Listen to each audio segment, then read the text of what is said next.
VD. സച്ചിനെ മുഖ്യമന്ത്രിയാക്കണം. തീർച്ചയായിട്ടും party തിരുത്തില്ല, ജനങ്ങൾ തിരുത്തും. മനസ്സിലാക്കണം. പയ്യന്നൂരും തളിപ്പറം പോലുള്ള വർഷത്തെ 50,000 ഭൂരിപക്ഷം ഉണ്ടായിട്ടും അവിടെ ജനങ്ങളെ കേൾക്കാതെ പാർട്ടി തിരുത്തിയ പോലെ ഇവിടെ തിരുത്തിയിരിക്കും കേരളം. തീർച്ചയായിട്ടും വി.ഡി. സച്ചിനോടൊപ്പം. വി.ഡി. സച്ചിനാണ് നിലപാടുകളുടെ രാജാവ്. വി.ഡി. സച്ചിനാണ് നിലപാടുകളുടെ രാജാവ്.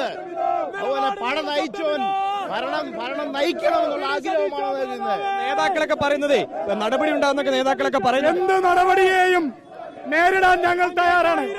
ഇവിടുത്തെ കോൺഗ്രസ് പ്രവർത്തകരാണിത്. ഞങ്ങൾ അന്നും ഇന്നും 40-45 വർഷമായി വർക്ക് ചെയ്യുന്ന ഒരു കോൺഗ്രസ് പ്രവർത്തകനാണ്. അതുപോലെ വർക്ക് ചെയ്യുന്ന കോൺഗ്രസുകാരാണ് ഇറങ്ങിയിരിക്കുന്നത്. ഞങ്ങൾക്ക് വി.ഡി. സതീശൻ മതി. വി.ഡി. സതീശൻ മുഖ്യമന്ത്രിയായിട്ട് മതി. ഹൈക്കമാൻഡ് കെട്ടിയിറക്കുന്ന ഒരു സ്ഥാനാർത്ഥിയെ ഞങ്ങൾ അംഗീകരിക്കത്തില്ല എന്നാണ് ഞങ്ങളുടെ. അതുതന്നെയാണ്. അതായത് ഞങ്ങൾക്ക് വി.ഡി. സച്ചിനെ മതി, കണ്ണേ കളരെ VDSA എന്ന് ഉറക്കെ വിളിച്ചുകൊണ്ടാണ് പ്രവർത്തകരെത്തുന്നത്. സാധാരണ പ്രവർത്തകർ കൂടി ഇരിക്കുന്നത്. ചേട്ടാ, എന്താണ് നമ്മളിപ്പോ ഈ പ്രതിഷേധത്തിന്റെ ഭാഗമാകാൻ കാരണം? പ്രതിഷേധത്തിന്റെ ഭാഗമാവാൻ കാരണം എന്താണ്? കാരണം വെച്ചാൽ നമ്മളെ ആളാ ജയിച്ചേ, അതും കൂടെ നമ്മൾ വന്നാ നമ്മുടെ ആളെ ഇപ്പൊ ജയിച്ചിരിക്കുന്നത്, അതിനു വേണ്ടി വന്നാ.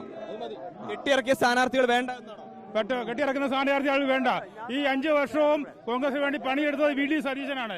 ഈ വി.ഡി. സതീശൻ മാത്രം മുഖ്യമന്ത്രിയായാൽ മതി. അതിന് രാവിലെ മുതൽ തന്നെ ബാനറുകളിൽ കെട്ടിയിറക്കിയ സ്ഥാനാർത്ഥികളെ കെട്ടിയെട്ടിക്കും എന്നൊക്കെയാണ് നമ്മൾ ബാനറിൽ പറഞ്ഞിരുന്നത്. കെട്ടിയിറക്കിയ സ്ഥാനാർത്ഥികളെ വേണ്ട. ജോലി എടുത്താലും കൂലി കൊടുക്കണം. പാർട്ടി പ്രവർത്തകരെ വെല്ലുവിളിക്കാൻ തോന്നുന്നുണ്ടോ? പ്രവർത്തകരെ വെല്ലുവിളിക്കുന്ന പരിപാടിയാ. ഞങ്ങള് കഷ്ടപ്പെട്ടത് വി.ഡി. സതീശന് വേണ്ടി കഷ്ടപ്പെട്ടത്. വി.ഡി. സതീശന് കെ.സി. വേണുഗോപാലിനെ കെട്ടിയിറക്കിയതാ. ഞങ്ങളുടെ നേതാവ് എന്ന് പറഞ്ഞത് വി.ഡി. സതീശനാ. വി.ഡി. സതീശനുണ്ടോ ഇത്ര ജനങ്ങള് പ്രവർത്തിച്ചത്.